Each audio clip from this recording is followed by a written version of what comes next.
నా దగ్గరికి ఒక మదర్ వాళ్ళ పిల్లవాడిని తీసుకొచ్చి, సార్ వీడికి కాన్స్టిపేషన్ ఉంది సార్, బాత్రూమ్ కూర్చునేటప్పుడు చాలా నొప్పి అని చెప్తా ఉన్నాడు, వారానికి 2-3 సార్లే కూర్చుంటున్నాడు, చాలా ఇబ్బంది పడుతూ ఉన్నాడు సార్, దానికి ట్రీట్మెంట్ చెప్పండి అని చెప్పి తీసుకొచ్చారు. తనకి నేను చాలా సూచనలు చెప్పి దాంతోపాటు ఒక టానిక్ కూడా ఇచ్చాను. ఒక వారం రోజులు 10 రోజులు వాడమ్మా తగ్గిపోతుందంటే దాన్ని ఆపేసాయి అన్నట్లు ఇచ్చారు అన్నమాట. 10 రోజుల తర్వాత ఆమె మళ్ళీ తీసుకొచ్చి, సార్ టానిక్ వాడినంత వరకు బాగానే పోతున్నాడు సార్, ఆపేసిన తర్వాత వాడికి మళ్ళీ కాన్స్టిపేషన్ వచ్చేస్తుంది అని చెప్పి తీసుకొచ్చింది.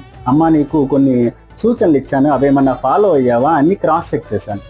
నీళ్ళు ఎక్కువ తాగిపించమన్నాను, టీవీ తక్కువ చూపించండి, వీడియో గేమ్స్ తక్కువ ఆడిపించండి, పిల్లల్ని అవుట్డోర్ గేమ్స్ ఎక్కువ ఆడిపించండి, దాంతోపాటు పండ్లు ఎక్కువ తినిపించండి, ఆకుకూరలు కూరగాయలు ఎక్కువ పెట్టండి అని చెప్పాను. అదేమన్నా ఫాలో అయ్యావా అంటే, లేదు సార్ మందు ఇచ్చారు కదా, మందు సరిపోతుంది కదా, అది వాడినంత వరకు బాగానే ఉంది సార్, వేరే మందు రాసివ్వండి, మందు మాత్రం సరిపోతుంది మాకు అని చెప్పి అడుగుతా ఉన్నాను.